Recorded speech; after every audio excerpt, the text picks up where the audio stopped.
people, real impact. Hosted by Chris Jones, Tuesdays at 9, live on the KIPTV Network. Good evening, family. Good evening. Welcome back to the Roundtable Talk Show on the Knowledge is Power TV. You know, we in the network. I don't know if you knew it already, but hey, that's where we at. Knowledge is Power Network. We're coming back to you live, of course. I'm your host, Christopher Ung Jones, and welcome back to the Roundtable Talk Show. Of course, you know, last week we talked about, the election before the election. We asked questions around whether your ballot could survive the machinery that we know as um, democracy, if you will, going through what we currently see under this administration. And so tonight, I'm giving the system the benefit of the doubt, right?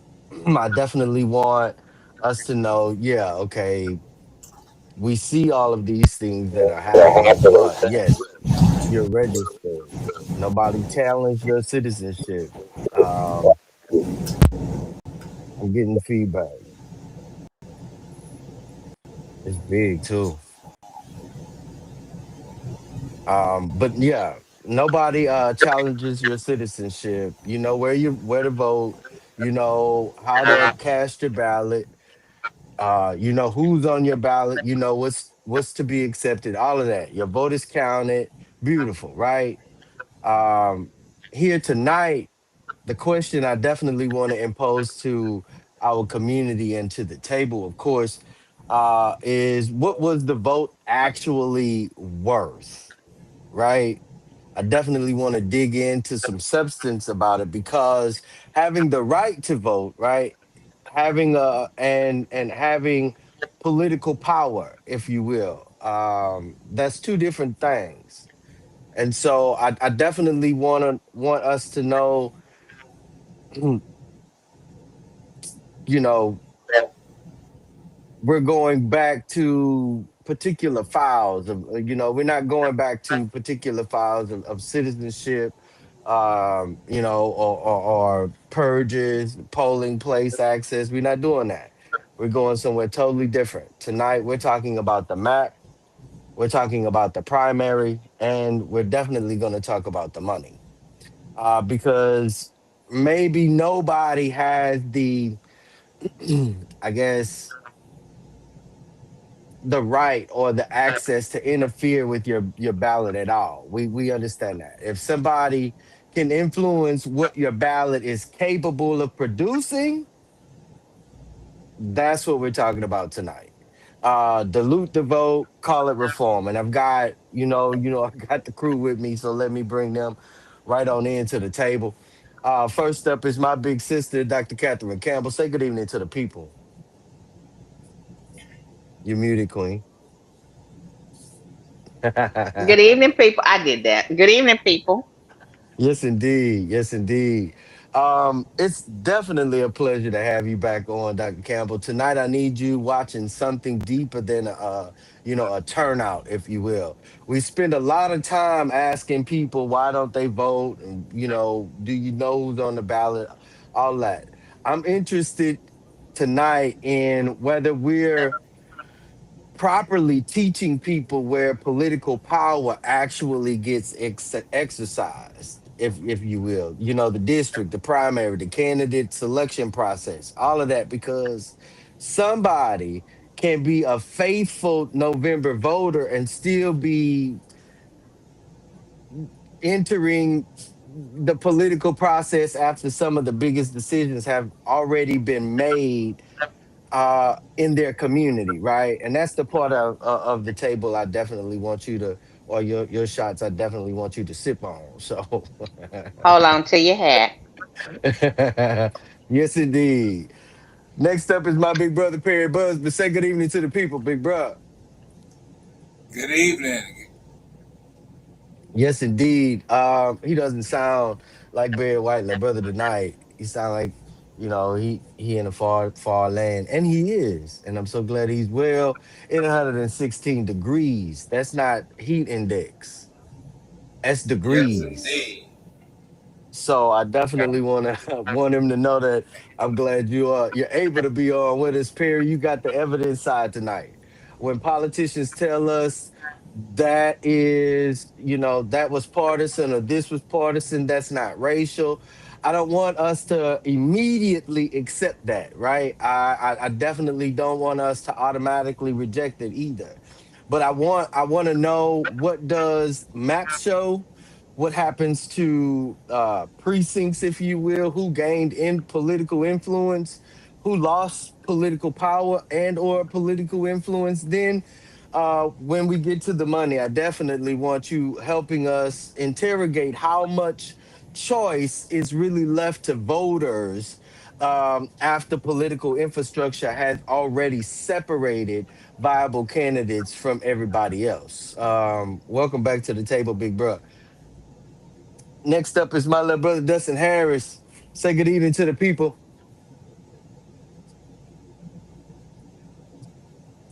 What up, people?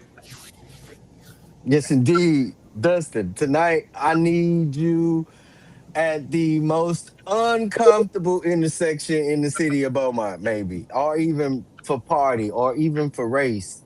Let's say safe districts, if you will, political competition, and definitely money. And let's get something straight from the jump. Republicans gerrymander, Democrats gerrymander. We ain't doing that childish shiggity where wrongdoing becomes acceptable because our teams did it. That's not what we talk about. And y'all already know my little brother gonna cut y'all one time. But saying both parties manipulated maps does not erase the racial consequences that can happen when heavily black voting constituencies overlap with, let's say, partisan targeting. Especially that's because that's what they calling it now. That's why I need you, little bro. Let's get to work, y'all. Um, of course, if you definitely want to come onto the table, reach out to our platform host, Tony Renfro, or reach out to us streaming live on our, particular social media spaces and platforms. Reach out to us. Let us know that you want to be a guest on the table. You ready to sip some shots? You know what I'm saying? So, but I definitely want you to know, don't come in here just ready to agree and be polite. If you disagree, say so. If I or and my co-host say something, push back. Don't be shy, because tonight and every other night, we don't need four speeches. We need four thorough conversations. So we definitely want you to, if you're gonna be a fifth, pull up a chair. But let us know so we can get you what we talk about. Um, the ballot survived, did the power. Here's what I want us, holding when we enter the first round of shots, y'all. Can you cast a ballot? Voters ask that question. What can the ballot produce? That's the distinction. We ain't answering, just yet. We ain't gonna answer that just yet. But we're gonna work. I definitely position these shots for us to work toward three layers: the map, the primary, the money. And at the end of tonight, I want everybody that's watching on all platforms to understand political participation has something much bigger than walking into a booth on November or any other election cycles, special elections, runoff elections, state, um, you know, rules and law changes, also known as propositions that are on the ballot, charter changes for your city and or your parish. They hit the ballot before they hit you. And so I do want you to know, a lot of people have positioned themselves to put themselves in their governance in power. So we want definitely want to touch on that tonight. Let's start with the map. Our shot for tonight, round one. You do not want to have to talk. You do not want to have to take the ballot if you can move the line. You don't have to take the ballot out of my hand. You don't have to take the application process out of my hand. You don't have to take the mail in ballot out of my hand, especially if you can move the line. Um, let's make packing and cracking plain if we could in this round. Say you got a community of voters who consistently vote together. If I concentrate most of them into one particular district, then many that they may win the district overwhelmingly, right? 70%, 80%, 90%, 100%. That's packing a whole lot of political strength concentrated in one particular place. If I split that same community across multiple districts, where they're never large enough to become decisive, that's cracking, right? So nobody get removed from the voter roll.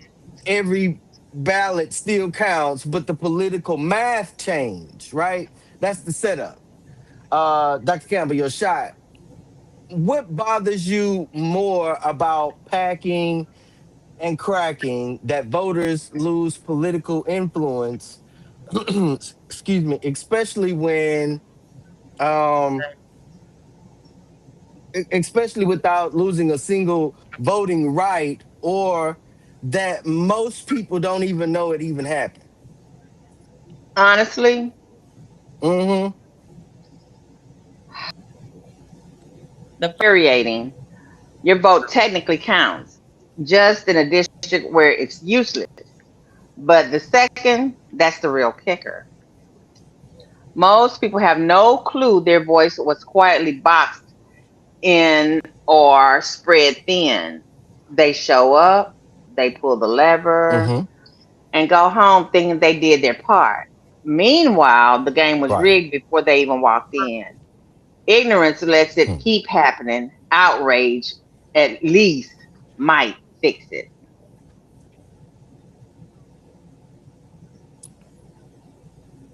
Boo. You missed it? I Yeah. no, Point. I didn't miss it. I hope they called it. I was like, and period. Yeah, and and period. that's Get and that's mad, important, Doctor. do something Right. about it. Because somebody knows when they're denied a ballot. They may have an idea when the value of collection or collective political organizing around that ballot changed, right? um but I, I I have another question, Dr. Campbell. Why don't we teach this? Why we don't teach that? What's going on with that? Because it's more than an elevator conversation. Hmm. Sometimes sometimes you need more than the 3 minutes or the 15 minutes of attention span that people want to give to it. Correct. And because of that, most people really don't want to get into it. But yes, it really does need to be taught on a regular basis, not just in one generation, but in every generation. Correct. And reinforced especially in the older generations, because the game play has changed. The game hasn't, Exactly. the play The play has. and the players. The Correct. players need to change even more so though. Mm, mm, mm, mm.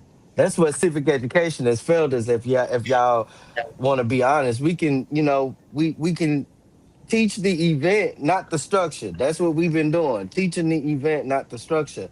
Then when people keep voting, and representing change, or as an alleged representation of change, we act like they're supposed to somehow understand what happened by osmosis. Make Mm. that make sense? No, political literacy has to include the entire map. That's everybody. That's everything. More than rain down on me yet. Yes. Our guest shot for tonight. If you're planning, I'm sorry, if you were explaining vote dilution to somebody who has never heard the term, how would you show them that their vote can count legally but matter differently politically? Anybody want to take that?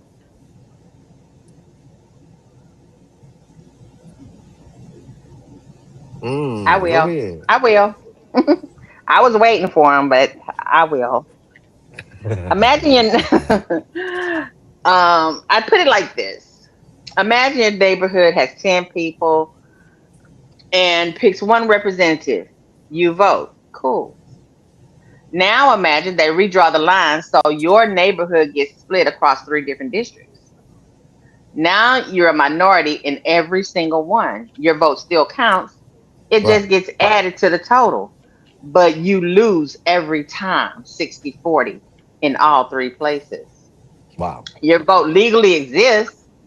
It just doesn't change anything anymore.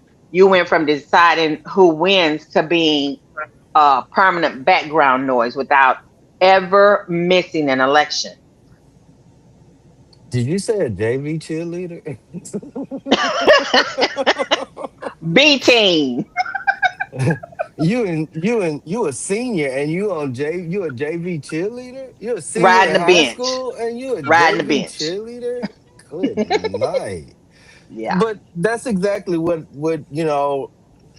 I was expecting to come from that response, because democracy does not guarantee our preferred candidate wins, right? We're not talking every about time. how the structure translates groups of votes into representation, right?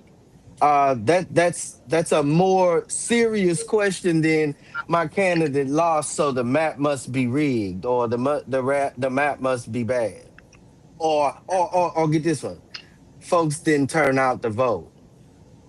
That's what they always say. Perry, your shot. When lawmakers say they targeted Democrats and not black voters, what evidence would you need to see before accepting or rejecting that explanation? Well, first, let me say I'm rejecting that explanation, and I'm rejecting it on the grounds of the map itself, Mm, uh, because all you need to do is really look at, while they're saying yes, this was Democrat, begin to look at the makeup of those precincts, and I guarantee you, when you begin to see how the number of black minority Democratic precincts have been split mm, or are packed together in some precincts, not, although with not enough, power to make anything work. All you need to do is look at, uh, in the state of Texas, you can look at Houston, at Al Green's old district, which was split up in three ways. None, uh, all of which have been put in the districts where, I mean, there's very little power, except those I think that may have gotten into District 18. But the same thing happened in District 29, which was a primarily Hispanic district. The same thing mm-hmm. happened with what they were doing in Dallas, and how they were getting rid of Jasmine Crockett's old district. I mean, and so I mean, you can look at the map, but then all you need to also do is look at history. We got a petty uh, person in the presidency who goes after enemies. I mean, and so I mean, once the state of Texas heard, yes, get rid of. You don't believe that he looked at Al Green and Jasmine Crockett on his enemy list? Come on, I mean, if we gonna discuss this, let's not add this political theater of being too high minded about what's actually happening here. Correct. Correct. And so when you look, I mean, when you look at the same thing happened in in Louisiana with Cleo Fields. I mean, it has Correct. gotten split into three different districts. The same thing Right. with Memphis. You know, and so yeah, it becomes a dilution of vote, not just up the ballot, but down ballot as well. Right. And Cleo Fields was one. Yeah, Wow. Wow. That's where the receipt enters though, y'all, because somebody's public statement is evidence, especially when they saying it out loud, like uh Perry sort of kind of alluded to Jeff Landry in the state of Louisiana, Greg Abbott here in the state of Texas, um, whatever his name is over there in Florida, the individuals that are in Alabama, those that are in Tennessee, and some of the ones that are quietly doing you know, municipal charter changes that aligns according to Project 2025 and or Project 47 or however y'all want to call it, yeah. whatever y'all And want to call Chris, can I also get this last little corner of the shot because thank you for reminding me about Florida because we also have to understand how Democrat establishment also benefits in many ways to a lot of districting, especially as African Americans are it. concerned, because you only need to look at in Florida, and Florida allowed DeSantis looked out for his boy Jared Moskowitz and gave him a favorable district, even though they took it away, Right. and then uh, bumped Debbie Wasserman Schultz, uh, thinking they would put her in a competitive race, only to find out black leadership stumbled and bumbled, and she saw an opportunity to take a Correct. black district because it was much easier picking because she knew, Correct. like everything else, that elections are about numbers, and she had enough numbers to win a black district. Absolutely. Absolutely. That's it. Precinct movement, y'all. Demographics, voting behavior, communities divided, communities concentrated. Which incumbents got safer? He just told you about Debbie Wasserman Schultz got safe because you had a split demographics for represent black representation. I mean, what alternatives were available? You don't have to guess what a map does. Look at the map. Look at the daggum map. Look at the map. Dora them looked at it. Shoot, Dustin, your shot. At what point does repeatedly producing racial political consequences stop looking like an accidental side effect of partisan map making? Map making, game plan, playbook, manifesto, whatever you want to call it. Mm-hmm. It's been the number one go-to move since the Voting Rights Act of 1965. Correct. Correct. Correct.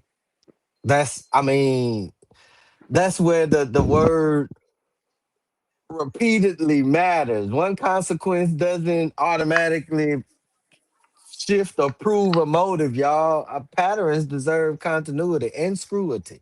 Scrutiny, I'm sorry. 100%, especially if you're going to call it what it is. Um, Dustin, black voters strongly favor Democrats, right? That's In what they many say. jurisdictions, right, in many jurisdictions. So if Republicans aggressively weaken Democratic voting strength, is it some isn't some racial effect almost inevitable, even if the intent truly was partisan? Well, that's the point. It's like you know what a voting party is. You know how it worked. You created them. Mm, So you know every political party has a racial percentage to it. mm. So when you attack one where you know is heavily populated with a certain race over another, you know what you're doing. Exactly. You're trying to get a hit dog to holler. Exactly. Exactly. That's why this conversation requires grown folks thinking. I'm not gonna lie. It can be partisan, y'all, and have racial consequences. That does not mean automatically make the map unlawful with racial discrimination. That's not what that means. But saying we only targeted Democrats doesn't make black political impact disappear either, y'all. I mean, like, duh, duh. I mean, especially in a country with a two-party system, make it make sense. Somebody pull me up. If somebody move, if somebody moves every line around your community, but tells you nobody touched your right to vote, are you buying that distinction? uh, um, um, part of me says yes, y'all. Some of me, because technically you may still have every individual voting right you had yesterday, right? But politically, I'm looking at this whole shiggity sideways because I mean you don't move my polling location. You didn't move my hand. You moved my damn equation around my hand. That's what you did. And like mentioned, Louisiana gives us a real world reason to understand that distinction. Perry mentioned Cleo Fields earlier. I mean, he won Louisiana's second majority black congressional district in 2024. That's not even a complete 2 years ago. That's the legal terrain change, y'all. The Supreme Court decided Louisiana versus Calais, like we told y'all in a previous episode in April. We called it out almost when it happened, right? Or almost before it happened, because we've been reading the patterns, right? And so subsequently, Louisiana redrew its congressional map. The second majority black district completely disappeared. Mr. Fields later announced that he would not seek re-election. Now stop playing in our Our face. face. Stop playing in our face. Don't run past what just happened, because nobody told us that those you know those black voters you cannot vote. Ain't nobody told them, stuck a sign on their door or none of that they could not vote. They didn't even send a letter to encourage them to vote for someone else. How about that? Nobody canceled their ballots or their applications to mail in one. Nobody had to beat Cleo Fields in November. The political container changed, y'all. That's why maps matter, especially when we know we live in a majority minority black neighborhood, precinct, city, county, and state. Make it make sense. Sometimes you don't defeat the politicians. Sometimes you just redraw the political ground underneath them. Now I don't know, nor do I want anybody leaving here saying, oh, only Republicans do this, because that would be a bold-faced lie. No, California Democrats have pursued partisan advantage through map making as well. Both parties, like we said in the beginning, both parties deserve scrutiny especially when they manipulate district lines for political advantage. But here's where black political literacy has to go further. if black voters are heavily concentrated inside the Democratic coalition, party, affiliation, or whatever they call it, then partisan warfare over Democratic votes can create serious racial political consequences. That's not an accusation, y'all. That's arithmetic, especially from a person that I know reads numbers. That's arithmetic, and I'm quite sure everybody on this panel tonight was almost good in math, aka arithmetic. And when I'm and and I'm tired of the racial analysis stopping the moment somebody says, "Oh, that was partisan." It was partisan. It had nothing to do with your race. It had nothing to do with your geo political status or your socio economic. None of that. That's what it was. Okay, then show me what the partisan decision did. Who was there before? Who was separated? Now who gained realistic economic power or opposition or opportunity to even elect somebody who lost one because if we go back to Louisiana, they all of them lost one, not ends. This, I mean, and I don't need every black voter packed into a majority black district forever. Black political influence can take different forms of of of power depending on changes that alter our capacity to elect.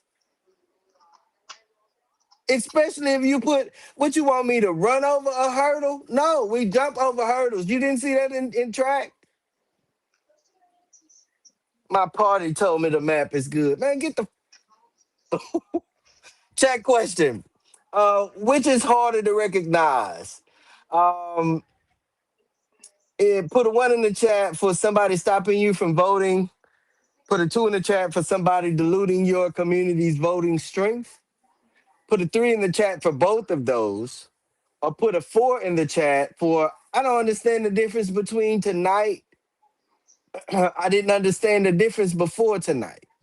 So we gonna definitely try to help you out with that. So drop that in the chat if you could. Roundtable question: if everybody keeps the right to vote, but a community uh, uh, loses the practical ability to elect its preferred candidate, has its political power been protected? Dr. Campbell, you have the floor. Okay, so for the chat question, I'm gonna say number two, hands down. And that's because number one is obvious. Long lines, polls closed, machines broken. You feel that. You get angry, you can point to it. Number two is invisible. Nobody blocks you, nobody turns you away. You walk in, vote, leave, feeling proud. Meanwhile, your community gets carved up like a Thanksgiving turkey 6 months ago. Hmm. And you never even saw it happen. Number one is a punch in the face. Number two is poison in your water. One you take notice immediately. The other takes years, and by then the damage is already done. So Correct. yeah, dilution is harder to recognize by a mile. And if you're just seeing it now, if you're just seeing the difference now, then welcome to the real fight. Now you know. Okay, and so for the roundtable question, if everybody if everybody keeps the right to vote, but a community loses the practical ability to elect its preferred candidate, has the political power been protected? Absolutely not. That's like saying your car is protected because the engine is still there, even though someone has disconnected the battery. Political power isn't about the act of voting. It's about the outcome of the voting. If you can vote every single election but never win a seat, never influence a policy, never get your concerns on the agenda, then your power isn't protected. It's ceremonial. Hmm. You've got the motion of democracy without the muscle. And that's not protection, that's pacification with paperwork.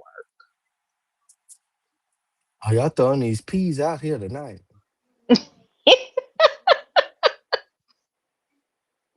Pow. There's another one Perry, for you. Perry said piss poor president. I mean 3P president. I was or something along those lines or whatever you said, but it was equivalent to piss poor president. I want you to know. Yeah. Perry, you have the floor. Yeah, I would definitely have to say regarding the poll question number two, because it comes in so many different forms, including uh, some self Mm-hmm. diluting activities that we perform in, I mean, day in and day out. I mean, and choices that we make, and like I said, doesn't really impact Texas in this way, but in Florida, saying that I am a non-party affiliate uh, is pretty much a self-removal from the process when it comes to the primaries, and so you have opted not to have a choice on either side, which you know um, is quite a in the state of Florida. I think that was pretty much a third of Mm. voters, who opted not to. Uh, But then, regarding your question, I have to agree with Dr. Campbell. No, and um, the way I look at it as, and you alluded to it earlier, Chris, we talk about this right to vote, and we have to understand that the right to vote is just a procedure. Mm. Mm. Can you register? Can you show up, like you said, where you're able to cast a ballot? Uh, Mm-hmm. was it counted? All of those are procedural steps. But when it comes to power, that's substantive. That's a number. That's a count. Mm-hmm. Mm-hmm. That's something that you can put your arms around. And so when you begin to ask yourself, well, I mean, how many people is it around me that that if I put my vote with them, why is it that we can't get anything done, or why is it that we are always falling short? That is the time that you need to discover, and you need to unpack what is the power of my vote, and why is it like this, and why, and how can we begin to change that? Because it doesn't help to have even, and I've said this even regarding vote my politics. Yeah, yes, all you have four ward council members, but you can't tell me, and I do know that they all have one vote at the end of the day. Mm-hmm. But you can't tell me that a ward member coming in having only one with only 200 or 400 votes says that they're coming in with a lot of power. It doesn't. The numbers don't bear that. So we must understand that if we want our representatives to have power, they need to have better representation showing up. Their numbers need to represent. Bam. Golly. I don't even want to give him a bowl of beer nuts here. Golly.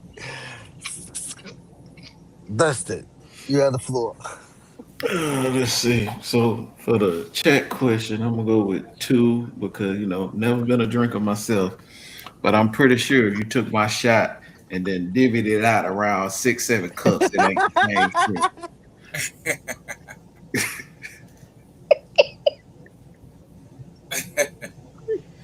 Absolutely. But for the round table, no, cause, cause follow me now. For people in my age bracket, we did a lot of video game playing. So this would be like if someone hand you the second game controller, but they put the game on one player. Sure, sure, you get to press all the same buttons I get to All the press, buttons. but you really don't get to control the outcome of the game. Now, do you? Golly. Golly. Mm, mm. Here, you can play. Go ahead and play because you're getting on my nerve. Here. That's like giving the control to the Shiva.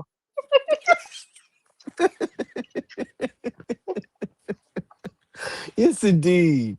Yes, indeed. I want y'all to know.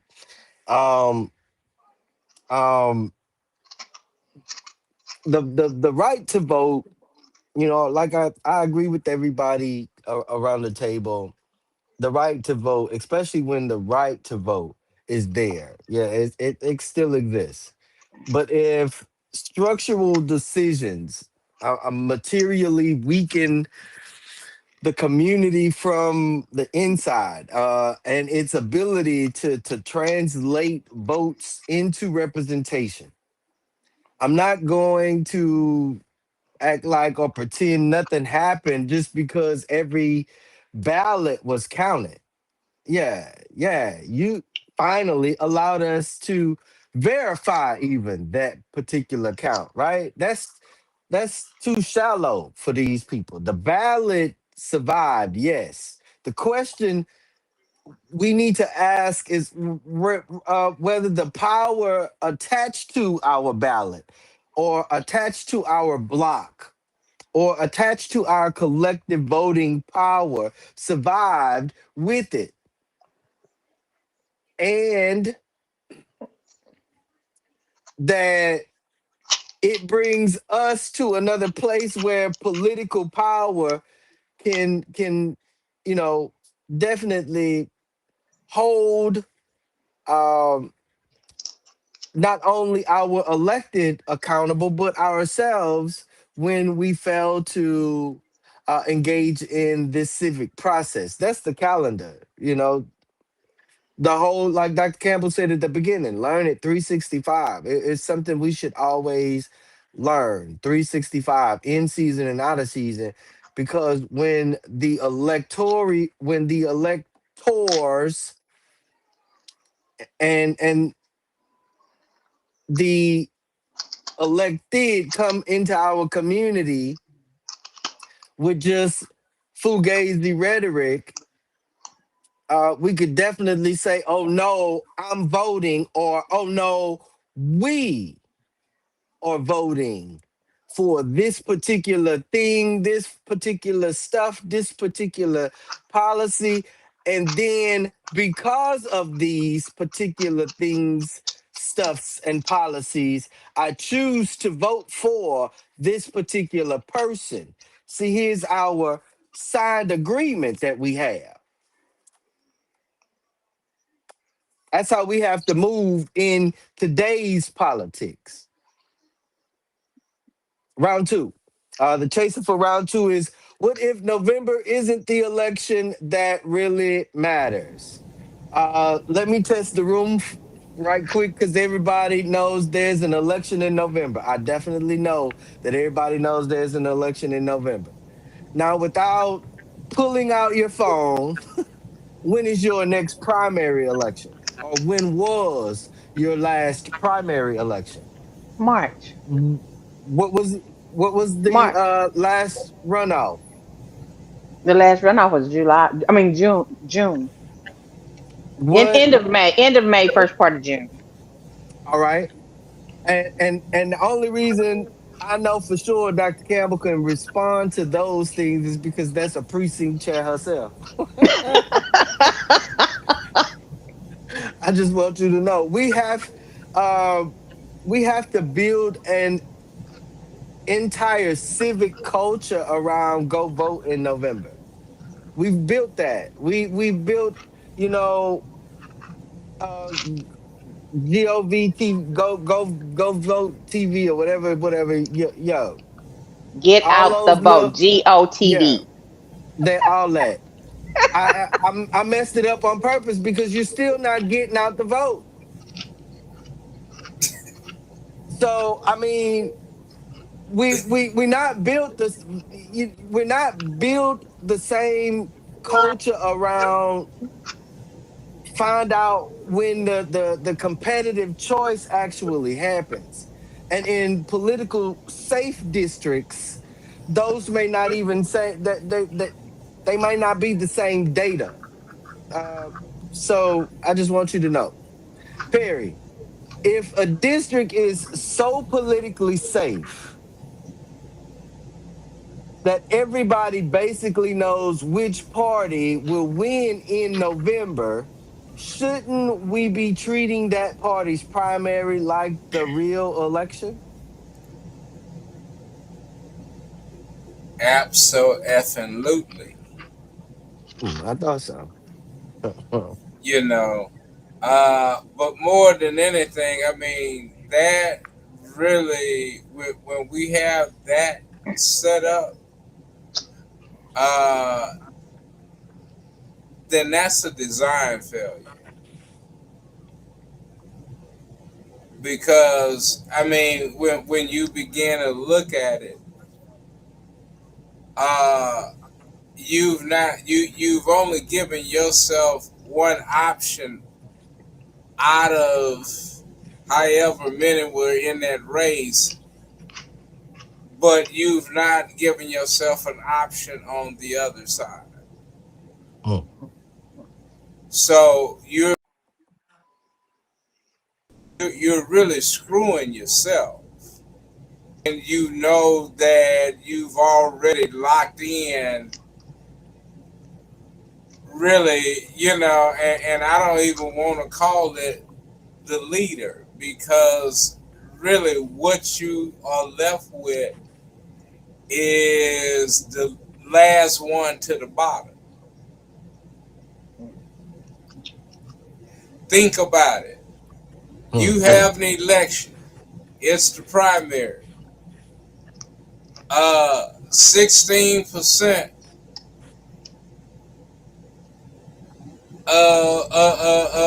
of the people turn out. 16% overwide.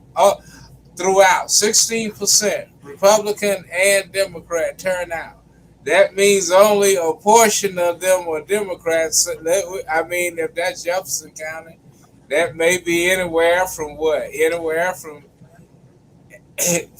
3 to 4% or whatever it was. I mean, you know. So when you look at your lead, so when you look to see who got elected, as we were looking at Debbie Wasserman show, someone came up with this old foolishness, hollering about 55% of the people didn't want Debbie, and I'm like, yeah, well, 86% of the people said they didn't want none of y'all. So what you was left with was the last one that couldn't get flushed to the bottom. You was the swirling So y'all, so particle. we're never choosing leaders. We'll leave it. All we are left with is the scrum that didn't Remnants. get caught up in the flush. Mute him.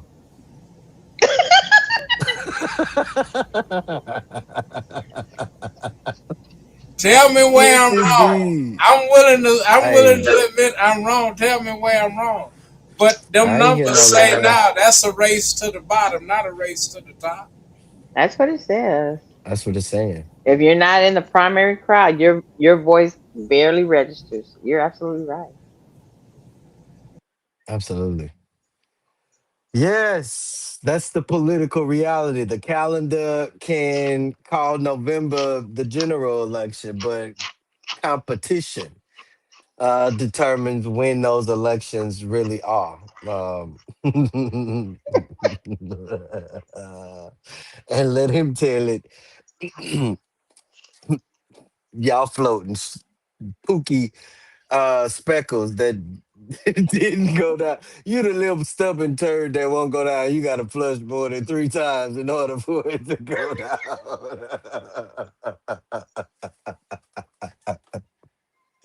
Good freaking night. Good freaking night. The guest question for this round, y'all.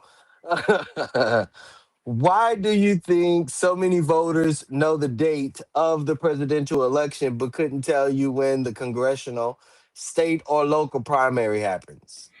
Because they Because publicize one is that a clown show. spectacle and the other is a homework. Wait, wait. Say that again, Dr. Campbell. Because one is a spectacle, the other is homework. Okay, Dustin, what you were saying? They publicize that clown show. They always pass the flyers out to the circus.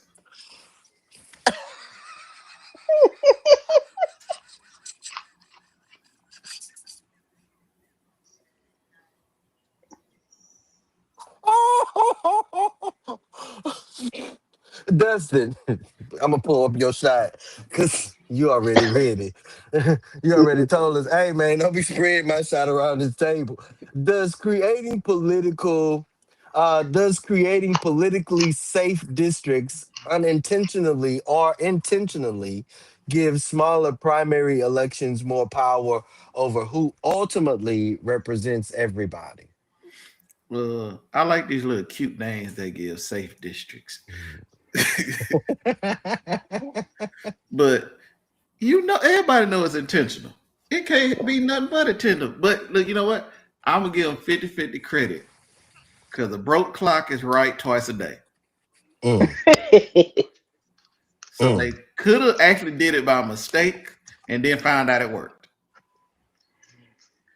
But because safe districts give primary groups huge power over people's votes in the primary elections.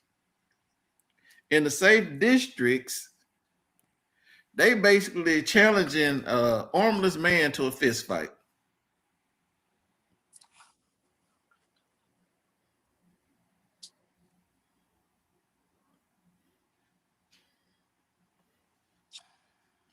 Ooh wee.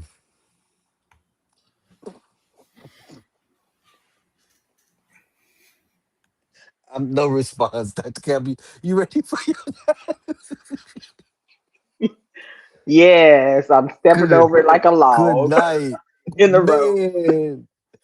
Oh man, if he would have said something else, I'd have been like, mute him. Mute him too. Good freaking night. Dr. Campbell. What responsibility do political parties and community organizations have for teaching voters that showing up only in November may mean showing up too late? It's a massive responsibility, and most of them are failing it. Mm, Here's the deal: parties know exactly how the game works. They spend millions on primary strategies, but they'd rather you stay hyped for November than get smart about March because a mm, fired up mm, base is easier to manage than an informed one. mhm, Community organizations are closer to the ground, but too many treat primaries like inside baseball, mm, something for politicos, not everyday people. That's a cop correct. out. Their job, tell people straight. The general election is the finale. The primary is the audition. If Correct. if you're not in the room for the audition, don't be shocked when the finale isn't your show. Stop with the fancy voter guide nobody reads. Mm, Knock knock on doors before the primary. Text people real dates, not just vote posters. Social media countdowns. Make it urgent. because if they don't teach it, who will? The politicians who benefit from you sleeping in, um I'm sorry, uh if they don't teach it, who will? The politicians who benefit from you sleeping in, that's who benefits from it. They're counting on your ignorance. Mm, Definitely counting on your 100%. 100%. Put me up, Dr. Campbell. If 100,000 people vote in November, but a much smaller group effectively picked the winner months earlier, Hmm. who really chose that representative? Um, this is where we have to stop, being sentimental about turnout numbers. Oh, she pulled or he pulled or they pulled over 100,000 people to vote in November, in November. In November.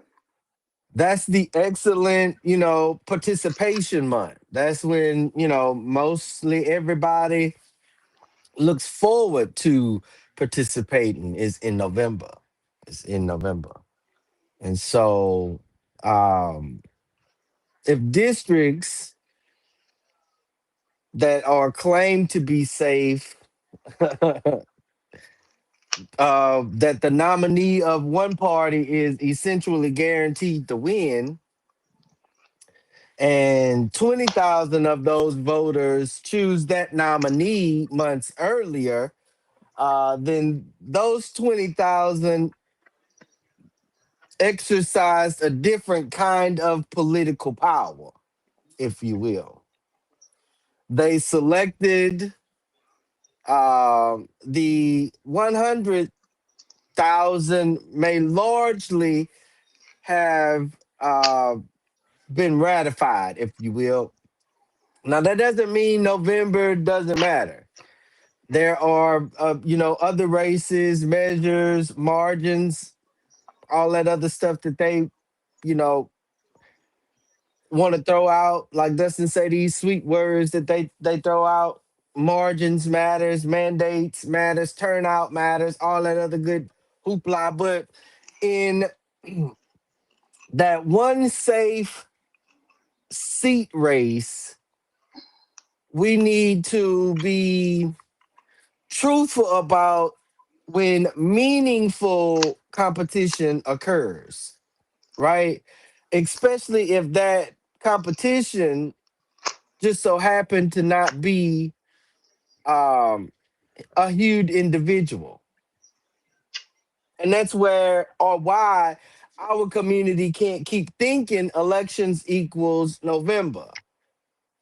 Elections are a sequence, y'all. Candidates file in primary, maybe a runoff, maybe a general election, maybe a special election. Sometimes redistricting changes that whole sequence before anyone even votes. Or, like you here in the state of Texas, you might get purged from the voter roll, that is, from the vote. But then again, ain't no telling because who we got running here for governor and senate and congress and a lieutenant governor, and if these people stay in these seats, y'all, I promise. Florida's newly drawn maps already, like Perry say, affecting incumbent strategy and primary competition before the November general election even arrives. That's what I want people to understand. Maps don't just change who wins, they change who runs, who retires, who get challenged, who gets the money, who gets the party invested in them. They may be a strong community candidate, but the Democratic or the Republican or Independent Party ain't throwing no money behind that individual. So guess what? You're not gonna hear much about that person. Hmm. The map can start shaping the election long before the campaign even exists. That's And it why, does. right. That's why somebody can vote every November of their adult life and still repeatedly miss the most consequential decisions in their district. or in their precinct. Not because they don't care, because they were taught these particular responsibilities the wrong way, if you will. Or Yeah. they start in the starting line from the wrong end. Chat question. How often do you vote in primary elections? Put a one Mm. in the chat for every election. Put a two in the chat for sometimes. Put a three in the chat for rarely. Put a four in the chat for never. Put a five in the chat for I didn't realize how important they were. Drop your number in the chat. Roundtable question for this round. If the primary effectively determines who holds the office, are November only voters choosing their representatives or ratifying a decision already made? Dr. Campbell, you have the floor. Okay, so to the chat question, I'm in the every election category without question. And I guess that's really no surprise to any of you. Mhm. Correct. But here's why that question hits different. If you picked every election, you're already ahead of the game. You get that November is just the finale, it's not the main event. Right. Sometimes or rarely, you're not alone. But now you know, those sometimes primaries often decide everything. Time to bump that number up. Correct. Never honest answer. And honestly, that's where most people are. But now you see the catch. Skipping primaries means letting other people pick your choices for November. Mm-hmm. Um, I didn't know that they were that important. That's exactly why we had this whole conversation. Now you know, and knowing changes everything. So here's the real question. After everything we've talked about, maps, money, dilution, primaries, does your answer change going forward? Check yourself. So the roundtable question, if primaries effectively determine who holds the office, are November only voters choosing their representative or ratifying a decision already made? They're ratifying, plain and simple. You're not choosing, you're rubber stamping a choice that's already locked in months ago in the primary. It's like walking into a restaurant at 9 p.m. and choosing between the last two entrees left. Sure, you picked one, but the real decision happened when the kitchen ran out of everything else. November only voters aren't selecting their representative, they're just signing off on someone else's pick. So if you weren't in that primary, you didn't choose, you just accepted. Trying to tell you, Perry, you have the floor.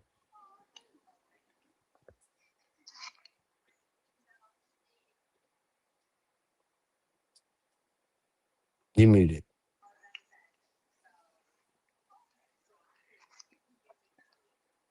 You muted, Perry. Okay, sorry about that. Yeah, Oh, you good? I am number one. I do vote every primary, general, municipal election, so try not to miss. Um, Any. yeah, I would have to say that that is a ratification of what has already been made, especially those who, um, What you chopping up over there? and the numbers bear it out. November is the time that everyone schedules in their calendar that they need to vote. And for some people, it's every 4 years. It's like leap year. I mean, they only remember it every four. So that in some way leads to the haphazard government that we have, because Mm, when you hear people saying they won't change, but then the ones who always show up are saying, well, I know my person good, I mean, and so you never get change because they're saying it's someone else, because far be it for me to make a bad choice. But y- then also there is an element that we have unleashed in voting. It started with our familiarity with a candidate, which is why you do see a lot of people in local races talk about, the mayor of city council as if they know him, because they do, you know. Uh, but nevertheless, there's amount of you still have to look at that office in a much different way, and Mm. so, but now we're finding out that people are kind of taking that same approach in terms of what they were doing with Trump. Folks really acted as if they could identify with with the candidate. But what that has led now into is not that people are voting; it's that people are trying to say they're trying to pick the winner. Mm-hmm. And so that's why you get a lot of these people now saying they frustrated with Trump. Well, no, you was trying to pick a winner, not someone who had this authority over your life. I mean, it was okay when he said ICE and those people, when you didn't think that you were a part of that group, or you didn't know how it affected those around your community. Mm-hmm. You didn't realize that when you were a farmer, and that impacted your workers. And especially if you're a beef farmer now and he's still screwing you around.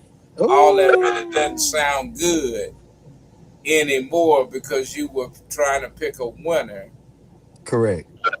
and not someone who could help govern and give policy that would help make your business and your life more affordable, and the things around you more attractive. So yeah, that's what we've got. Man. Dustin, you had the floor. Golly. All right, for the chat question, I'm a one. If you got an election, I'm voting for it. I don't care what you got. And while I'm on the subject, I need y'all to start replacing my old people at my voting location. I don't like small talking new old people. Say it again. I'm tired of them replacing my old people at my voting poll spot. I don't like small talking new old folks. You sure right. But as for the question, let's see what I got here in my notes. Yeah, just like I thought, ratifying the decision made because they already missed the party. Mm-hmm. Mm-hmm. They already missed the pilot. Correct. And I already Correct. missed it. Correct. And Dustin, that's voter responsibility right there. Yeah, That's voter responsibility right there. I think the answer depends on the district, of course, but where a primary generally determines the office holder, November only voters are arriving, like Dustin said, you arriving after the decision or the decisive political choice has already been presented to the greater somebodies, right? And so that doesn't mean shame the voter. It means move the education system upstream to catch everybody as they get ready to filter into these polls, right? That's how you build an educated electorate. That's how individuals that choose or say they're going to run become I will say, respectful to the constituency that they're intending to represent, whether they are the body that elected them or the body that did not elect them, right? And so, you know, let's definitely keep it one step further than just the polling opportunity, because before the primary, somebody has already survived long enough to become a candidate without noticing. And that's what, you know, we don't realize. Some of these candidates are paraded in the backgrounds or in the back scenes or in the back happenings or these back meetings before they're even presented to you as the constituency to vote for. And if that doesn't change, then you're gonna be in a almost the same condition and situation that we're Yep. currently in now, trying to figure it out. Um, round three. Um, Dustin, how much influence do voters really have over candidate selection if money and political institutions have already determined which candidates can afford to become viable, even visible? Now, this is something that always bothers me about politics because I always got on my goddamn nerves how you can basically buy a vote. But Mm, we're gonna talk about it anyway. hmm, So voters retain formal power to choose leaders at the ballot box. On paper, they do. But mhm. wealth and party structure heavily shape who runs. Major donors and political groups act as gatekeepers, deciding which campaign gets funded and media attention. I'm so glad you put the gatekeepers in there. Go ahead. Mhm. This Hmm. process can limit choice before voters even cast a vote. You know, kind of how they did with Hillary and Bernie Sanders. But that's another Correct. subject. No, because too many refuse to research and think for themselves. So it's whoever the money put on TV looking like the shiny penny is who they're gonna vote for. Because they basically turn election into a high school popularity concert where it just pay to win. Which is Mm, why I personally hate that you have to have money to run an election at all. I think if you can't win without throwing dollars at it, you ain't worth a damn. oops. And that's what he said. And that's what he meant. Because I'm sure he muted his mic. Now I left it on because I Oh, wasn't done. Ah, go ahead. Because especially in the city of Beaumont, I am sick and tired of seeing all you goddamn business owners I'm as debo sick your of you. way through elections. Mm, Because it ain't no coincidence that the fire union and police union back business owners let they benefit from. mm, That it ain't no coincidence. mm. But it also ain't no coincidence that these business people who are city council members are also friends or associates with other business members who happen to own most of downtown that they keep throwing the city's money at. boom, boom, boom. Ah, get out And my then mouth. then y'all want to play the who's the blame game when it's almost election time, so y'all try to get people on y'all side. Which one cost Correct. the city more money? Was it the $2 million building that y'all tore down to make a parking lot that you still ain't made a parking lot yet? Boop, boop. Boom, boom, boom, boom. Or is it the reoccurring bill that's gonna come due with the fire department and police department? Boom, boom, boom, boom. Hey. Or is it the fact that y'all trying to gang up to get the mayor out of office so y'all can have y'all 4-part votes so y'all can do whatever y'all want with the city? Which one is it? Oh, Boom, boom, can boom. I? And all of it's behind the dollars that y'all gonna throw at all these elections and make it seem like y'all doing so much for the people of the city Correct. when it's really y'all doing for yourself. Correct. Correct. Correct. But And if I could respond, it's the reoccurring because we pay that annually. I'm just saying, y'all. Don't let them fool ya. Oh no, like Bob Marley said. Your light bill costs more than I guarantee you. Your light bill will cost you more than your car note because you're gonna have to continue to pay that light bill after you done paid off your car. Mm. And that's what was the AT&T building. You paid that off. You done paid that. We wasted that money, and I'll say that we wasted that. We did, but we it's gone. That's it. But the money we gonna waste, and we gonna continue to waste on um firefighters reoccurring contracts, the union's reoccurring contract, or payment structure, or wage structure, however you want to put it. Same go for the police department. And I keep telling y'all the fire department got leverage over y'all because now they are fire and EMS.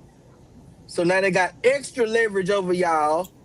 And the people that, like Dustin said, y'all, your friends that you allowed in them seats that was buddy close to these people that got funded by these unions, now got the whole city of Beaumont in a pickle. I'm just saying, nice, nice, nice. I'm sorry to throw your shout. I'm and I mean, definitely and just that this is not an overnight occurrence.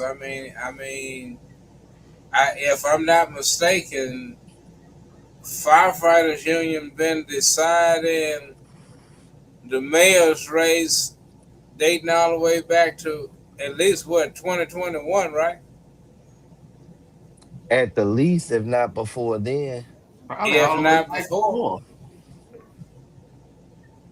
If not, like I said, if not before then. I remember they were trying to endorse me for to run against Odwin in the beginning when I first ran for mayor.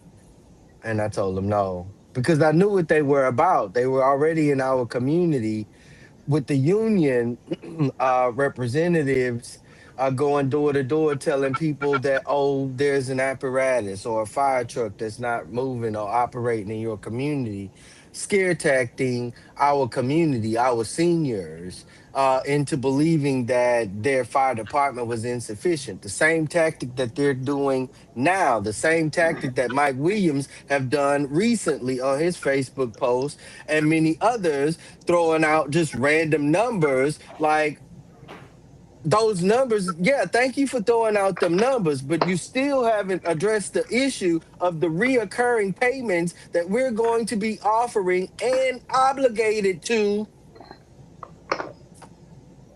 through the firefighters union. That's an obligation, not something we can sell off like the property at the AT&T building. uh Dr. Campbell, no. Yes. It's a guest shot. Where is the legitimate line between financial and candidate, supporting a candidate and allowing wealthy donors, Dustin, man, that was heat.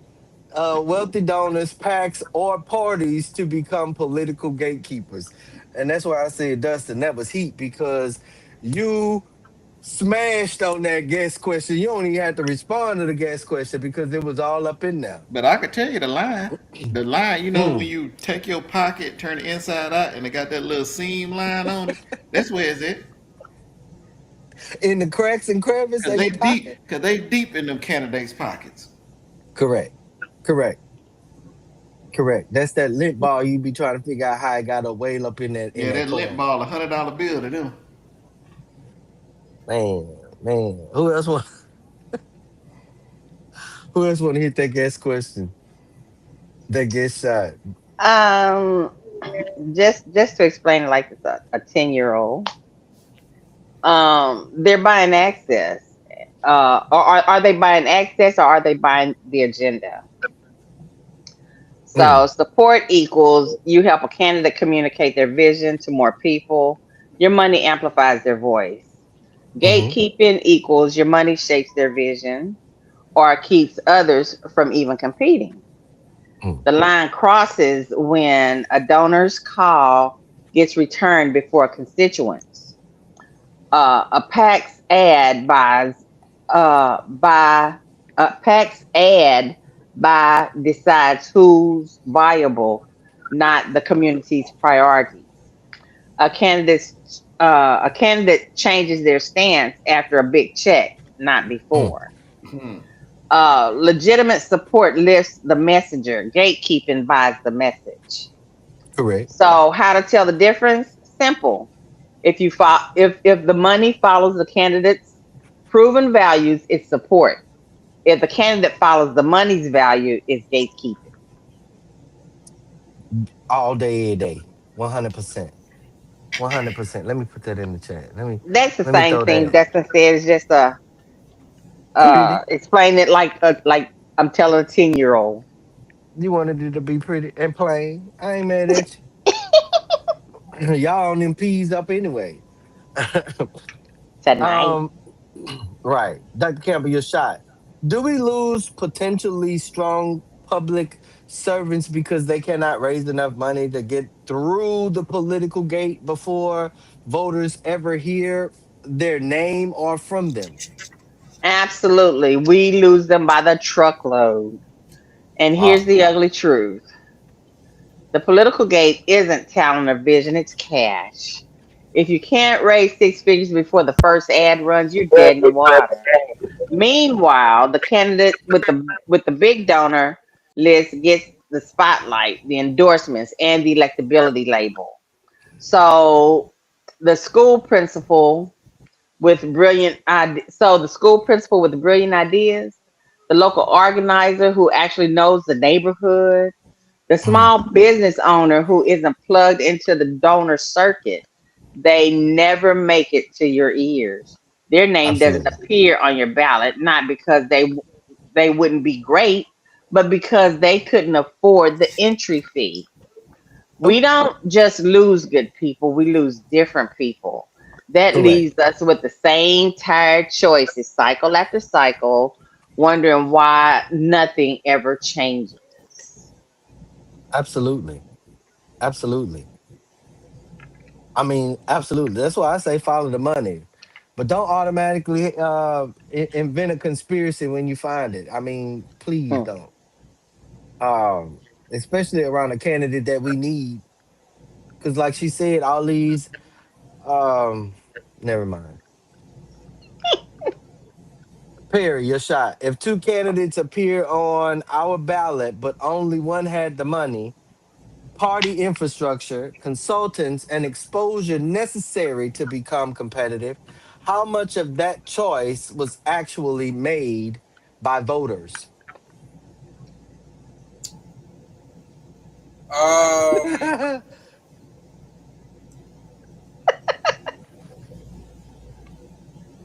I would say as not as much as we think.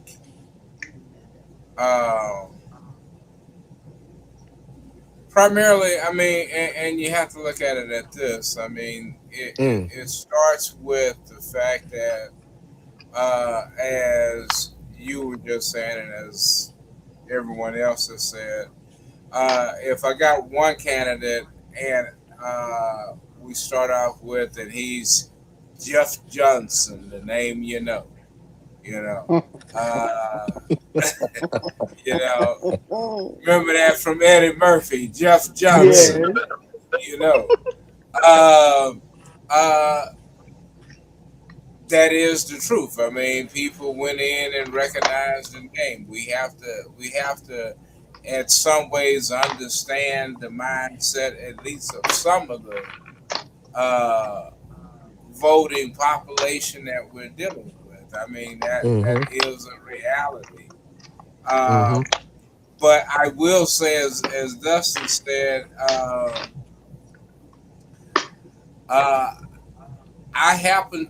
I happen to see the race, uh, Angie Nixon and Alexander Vindman in Florida.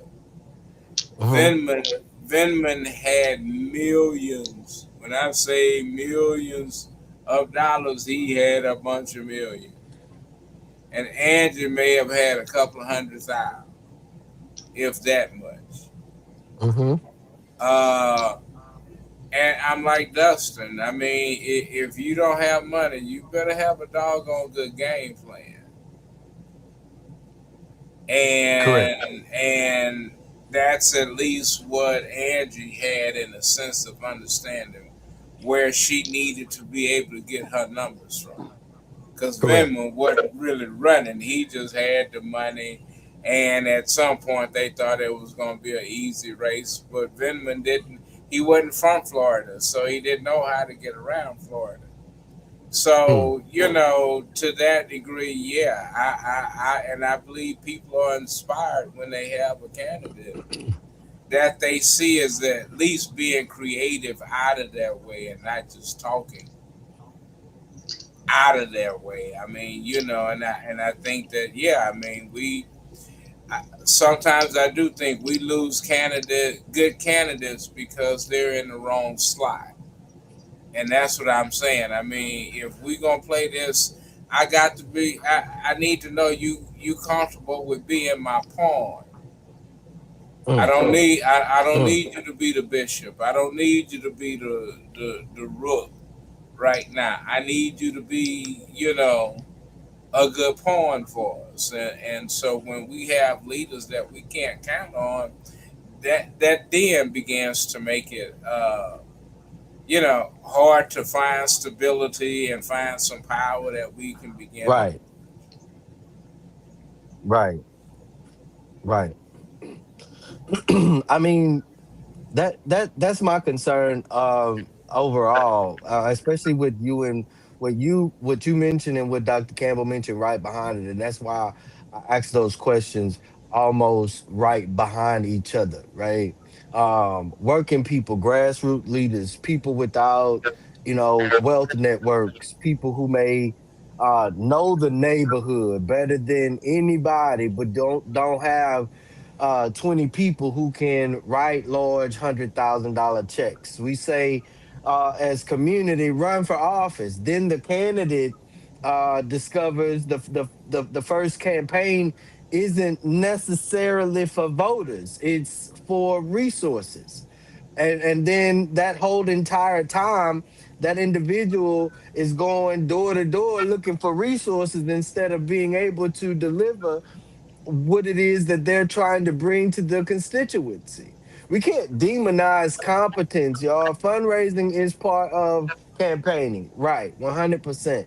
Coalition building is part of campaigning, 100%. But my issue isn't that somebody hasn't become visible or viable. The issue is whether the voters understand how viability was constructed to them, and Mm, that's the difference. So some of the individuals that were put in our face, like Dustin said, were not viable candidates from the jump, which is right. part of the reasons why even the appointments of the city of Beaumont has us in the conditions that we are in financially. um who gonna pull me up, or is it somebody else? Who gets the first meaningful Oh, it say is me. over? It's you. Who gets the first meaningful say over who represents us? The people who eventually cast the ballots, or the people who financed which candidates survived long enough to get there? No one. No one doesn't have a neat answer to that question, because voters absolutely have the final authority to reject any candidate. Money does not walk into the booth and vote. Signs do not walk into the booth and vote. Pamphlets do not walk into the booth and vote. I'm just letting you know. Feeding me does not guarantee that I'm gonna go into the booth, let alone go into the booth and vote for you. So, but before we even see the ballot, somebody helped determine who's standing there, right? Money helped determine that. who that person can hire, who can advertise, who can travel, go from here to here, who can poll, test, just take sample polls at particular public places, who can stay in the race after a bad month, who can answer the attack, you know, that somebody was given from the public, who can hire counsel, wise counsel or political counsel, um, who can get their message in front of enough people to become familiar, and as well as bring in new voters. That's where uh, that's where it all has to start at the hearing. That for me, it has to start there. The candidate isn't viable, is what they tell us, or Chris, you an underdog. Fine, I'll be that underdog. Well, um, it's not the underdog's fault that you're in the position that you're in when the underdog and or underdogs were the ones that were telling you, hey, we're about to hit this wall. Now we're trying to figure out how the hell did viability get defined in this current situation. Money, polling, endorsements, party support, media attention, donor confidence, all of that, especially when we see here in the city of Beaumont, the same union that gave to you is propping somebody to run against you.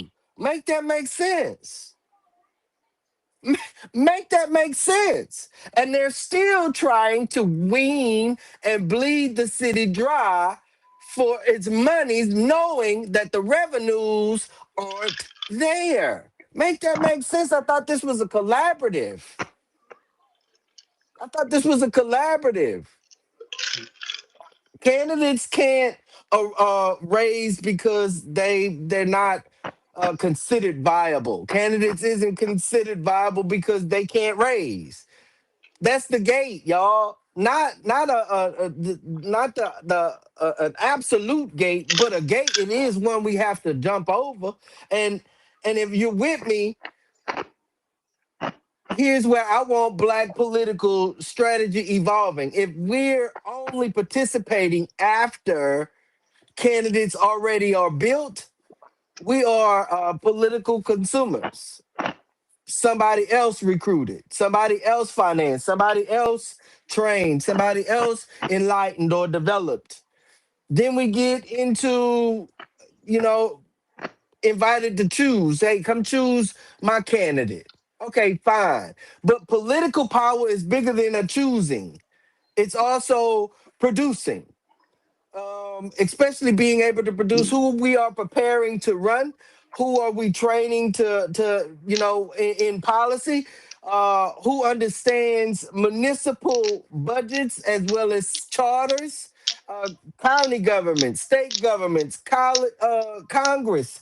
All of that has to matter for your local official to be even efficient and effective where you are.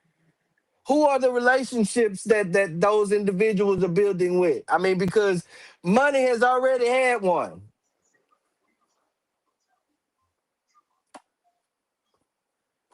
Some candidates survive the financial test, some don't. Then we vote among whoever made it through that particular test. And most of the time, as we can see, there are outside entities and sometimes inside entities that will contribute to another candidate more than you, even though you are the one that's more viable. I'm just saying. Stop letting folks play in y'all face. It tells us we have our agency needs, and those needs to build institution must start early. That's all I'm saying. Check question number 3. Who has the most influence over which candidates become politically viable? Put a 1 in the chat for the voters, put a 2 in the chat for donors, put a 3 in the chat for political parties, put a 4 in the chat for PACs and political organizations, put a 5 in the chat for all of them together. Can somebody please stop that tapping? Thank you. Drop your number in the chat. Roundtable question number 3. If voters choose the winner, but maps, primaries, and money determine much of the field before they arrive, where does democratic choice actually begin? Dr. Campbell, you have the floor. And so, for the chat question, all of them together but not equally. Here's the real pecking order. Donors open the door, no cash, no campaign. They're the bouncer. Parties point to the spotlight. They decide who gets serious consideration. Correct. PACs and organizations pour fuel on the fire, ads, mailers, attack dogs. Voters, you get the final say, but Hmm. only among the names that survive the first three filters. So, yeah, all of them matter, but voters are playing cleanup, not quarterback. By the Correct. time you hear a name, the real choice already happened in back rooms, donor calls, and party strategy sessions. Hmm. You're not picking from the whole pool, you're picking from the pre approved list. Mm, mm.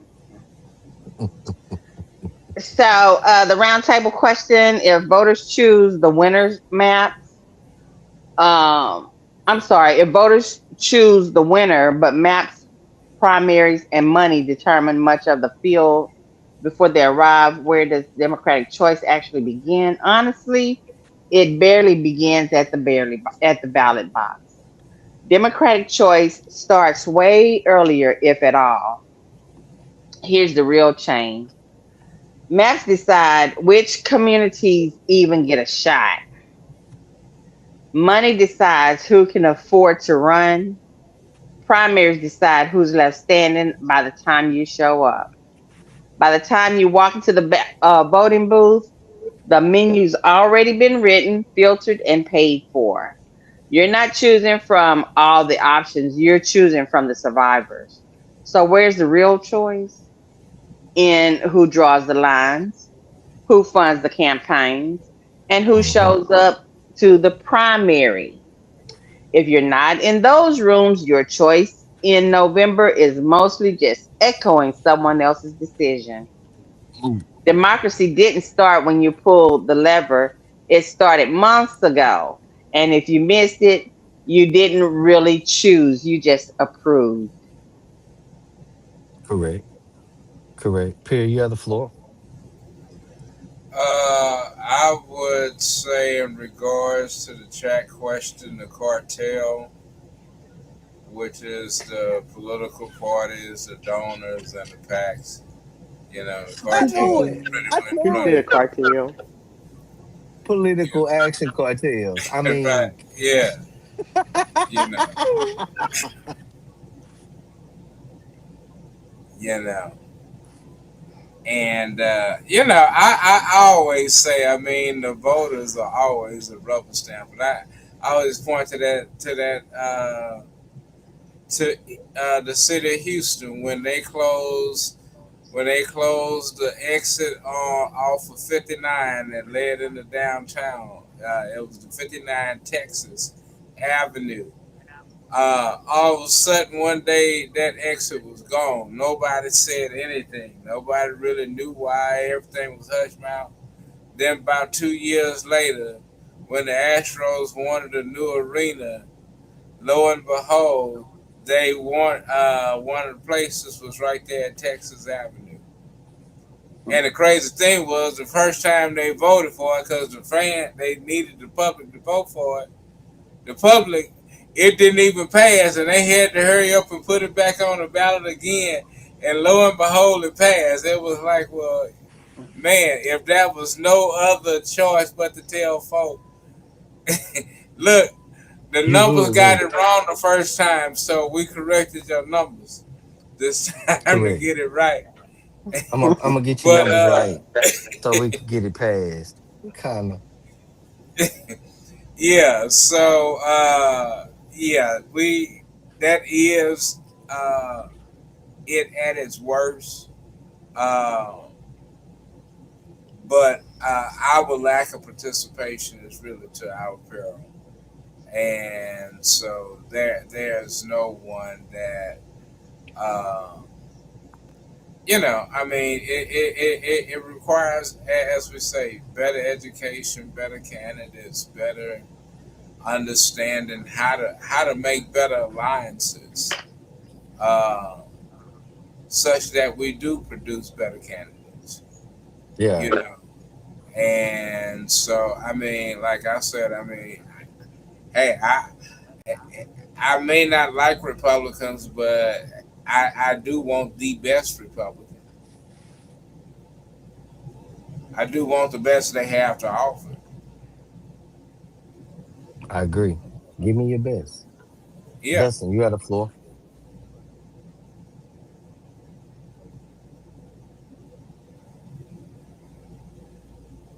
Dustin, you had the floor. I'm an all the above type person when it comes to these type of questions. It's usually the right answer in the military.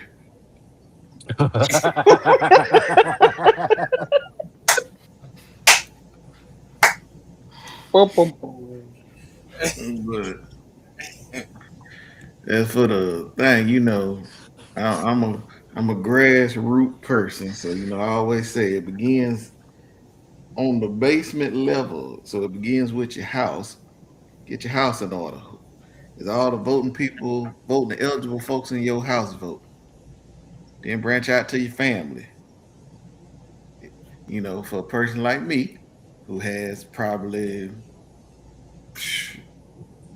over 300 family members in the city, I can get a hold of all of them. Correct. So you gotta get Correct. your family, make sure they know what's going on, make sure they eligible to vote, make sure they register in time, and then you can branch out. Friends, neighbors, community. Let's go ahead and bring back old school voting parties. Mm, It apparently, it mm, can't be an official voting party because they make stuff like that illegal. But do a non-official one. mm, Just say you're a bunch of friends hanging out and y'all just all gonna go voting the same day. mm. And especially with how the voting is now, especially for Texas, sure, if you get enough of your friends and family members to show up, you could probably get the election by yourself. Because they Yeah. like to throw it out there. Oh, well, the Democratic people didn't show up. Oh, the young people didn't show up. Look, the last time I checked, ain't nobody showing up. Correct. So, you get a good little turnout. But I think we asked the wrong people to get involved in elections. I think I'm of the belief we need to get some nosy people. We need to let them get involved. Dr. Campbell told you those people are not nosy. They are aware. They are watchers. But Those are not nosy I need some people. nosy Protectors. folk. I need some nosy They folk who nosy, love. but you can't call them nosy, Perry. Don't call them If nosy. they in You your got to bit, give them a clean name. if they in somebody's business, they nosy. So I mean,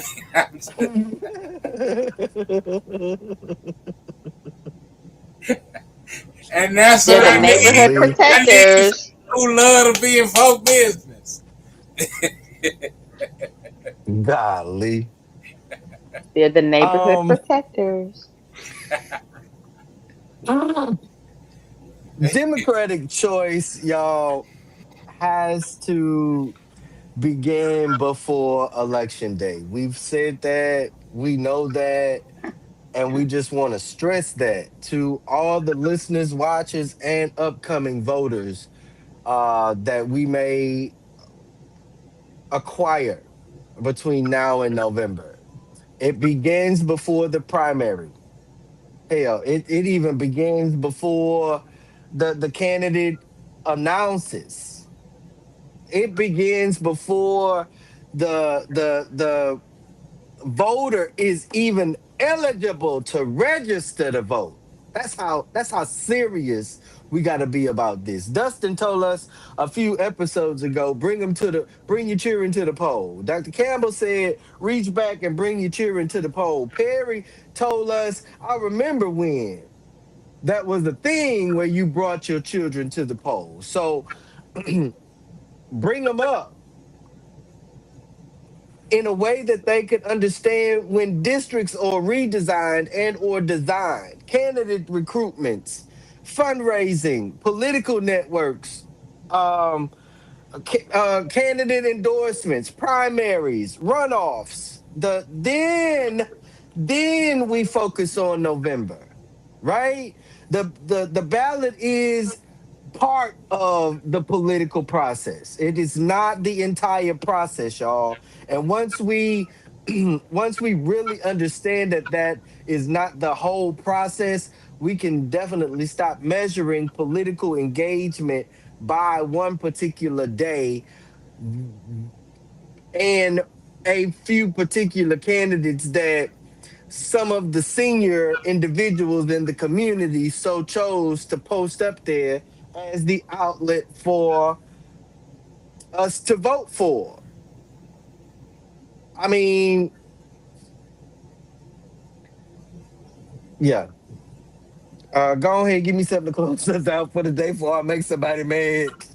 I don't want to do that just yet. I want to do that in the next episode. But Dr. Campbell, go ahead, give us something for give us some final charges and words for the week, Queen. Go ahead. Don't just show up at the polls, show up early. Your vote in November is the finale, but the real script gets written in the primaries, the maps, and the money. If you're not paying attention before the ballot, you're not choosing your representatives. You're just approving someone else's choice. Be the Absolutely. voice that shapes the menu, not just the one who picks from it. Vote in every election. They're all important to how you live, where you live. Here, you have the floor. Uh, the Bible says, "Train up a child in the way that they should go, and when they get old, they will not depart." That's not just a biblical truth, and that's just not a truth on spiritual grounds. That's a truth on practical grounds as well. When you don't teach your child some of these things that are just as true as what is it, the golden rule: do unto others as you would have them do unto you. I mean, I don't know. I mean, are you teaching your child these basic principles? Because voting is introduce them to it. And if not you, then some elder in the community make voting fun, make voting exciting for a child.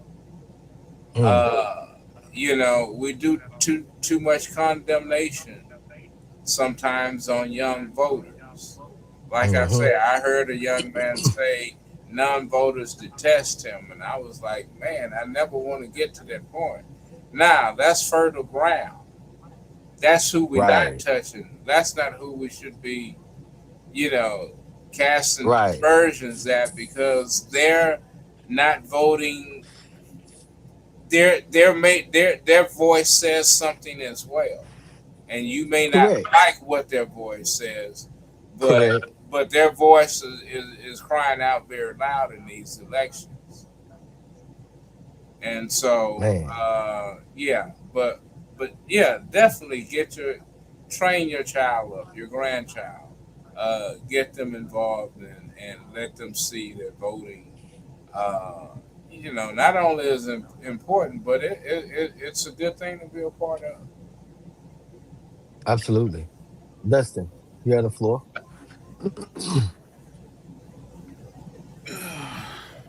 I ain't really got no quote of the day. And I probably What? ready to made some people mad. I really don't care. You can step to my front yard if you got a problem. Mm. But what I must say, with all this election talk, do not assume that you still registered from last time you registered yourself to vote, because they will pop you off of that thing for whatever reason they pull out their back pocket. Correct. So Let's look at some dates here. Don't turn page on me now. All right, October 5th. That is your last day to register to vote for the upcoming elections. Not Correct. October the 6th, October the 5th. That'd be one, two, three, Correct. four, five. Early voting starts October the 19th. You see how close that is to each other. That's why the 5th is your last day. You ain't really got to worry about this date no more, October 23rd, because that was the last day for your mail applications, because that little orange man done pretty much got them to strike that down. That's going to hurt his people more than it hurt anybody else, because he didn't do the math. But we're going to move on past that. October 30th is the last day for early voting. Reason I say that, because trust me, early voting is a lot more easier than election day voting. Because if you're a person For like sure. me, don't like crowds, Hmm. don't like stupid people, don't like people asking dumb ass questions, go on get that early vote in, because 9 times out of 10, you're going to be the only people there. You and the old people helping you with the machines. But election day is November the 3rd. Remember that. So if you happen to miss all those days from October 19th to October 30th, November 3rd is your last chance to vote. Now, I don't want to hear no, oh, if you ain't vote, don't say nothing, because you know they're going to say something anyway. Correct. Just go vote.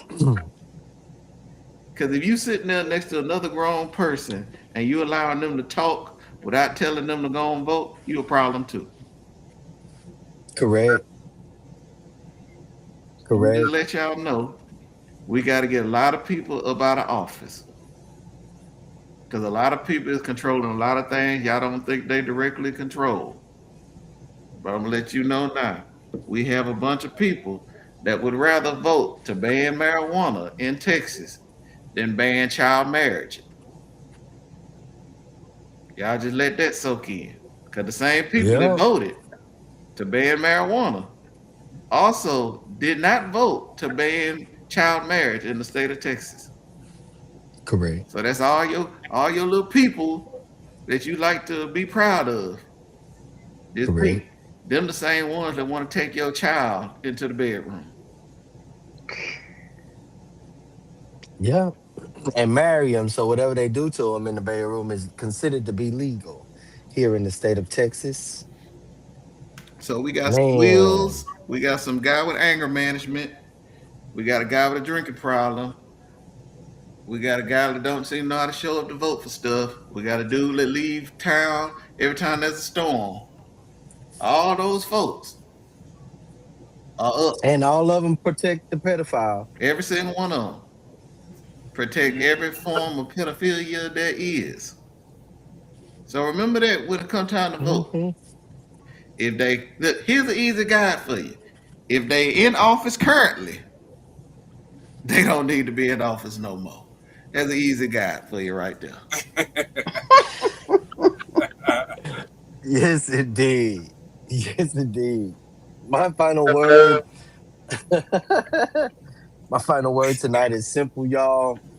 Um, Beyond what we said tonight, beyond the strategic, I guess, pattern or practices or process we gave um on this evening, I definitely want us to stop just simply saying just vote, because it's so much more to just vote that has to go into voting.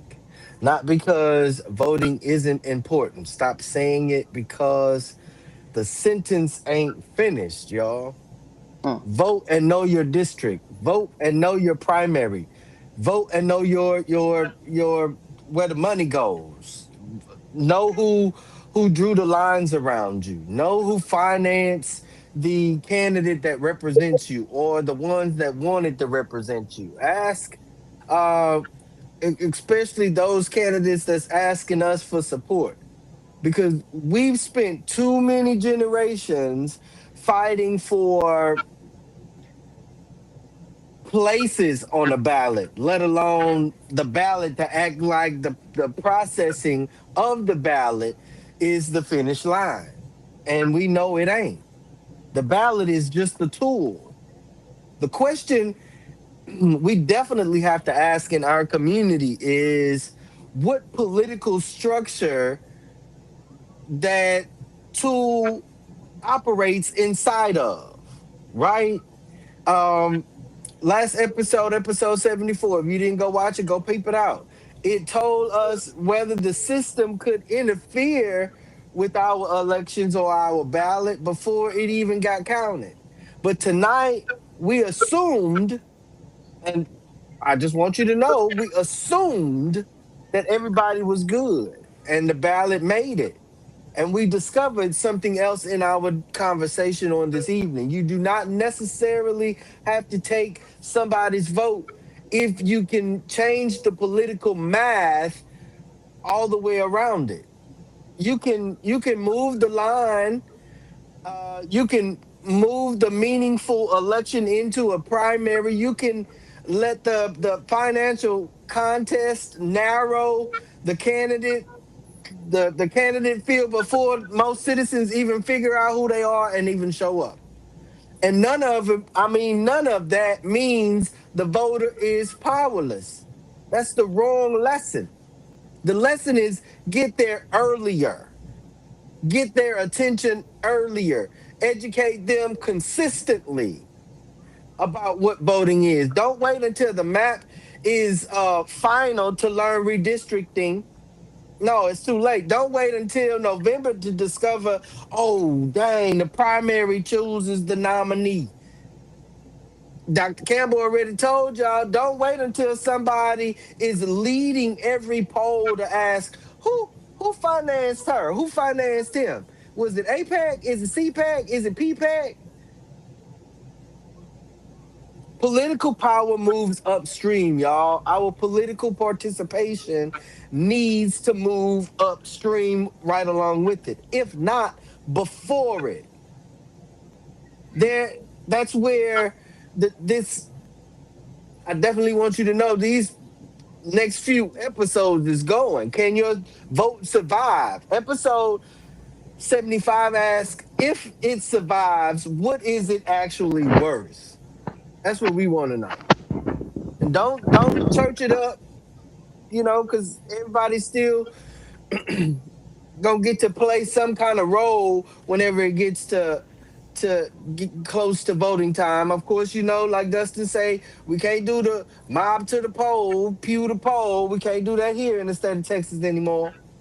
You liable to go to jail. You can't party at the poll. You can't do none of that. You can't get no water at the poll. So, I just want y'all to know, be ready because November is quickly approaching, and knowing who the president is ain't political theory. I just want y'all to know that whoever he endorses, even if he endorsed somebody, it doesn't mean you shouldn't take a look at what they are about because I'm an '80s baby, and GI Joe told us knowing is half the battle. Yeah, that's what he told us. I'm your host, Christopher Jones, to Dr. Catherine Campbell, to Perry Busby, to Dustin. And if any of our viewer chooses to be here with us at this roundtable, I definitely want to thank you again to everybody watching on Facebook, YouTube, StreamYard, Restream, wherever we come from. I'm telling you, we leaving a mark because this is the Knowledge is Power Podcast Network. And of course, we are definitely set at the Roundtable Talk Show. Again, look for us next Tuesday. Thank you for pulling your chairs up with us. Don't just share this episode. Share what you learned. Teach somebody packing and cracking. Ask somebody when was the last time they voted in the primary. Pull your district together. If you don't have a precinct chair, become one. Follow the money. Who invented the conspiracies? Read question, organize, and most importantly, y'all, please understand that political power isn't something somebody hands to us in November. It's something we have to understand, build, protect, and exercise all year long. Remember, love one another, educate one another, organize with one another. And until next time, stay prayed up, stay prayed up, stay prayed up. Thank y'all for watching. God bless y'all. Good night. And Thanks for watching the Roundtable Talk Show. Like, share, and subscribe. New episodes every Tuesday at 9 on the KIPTV Network.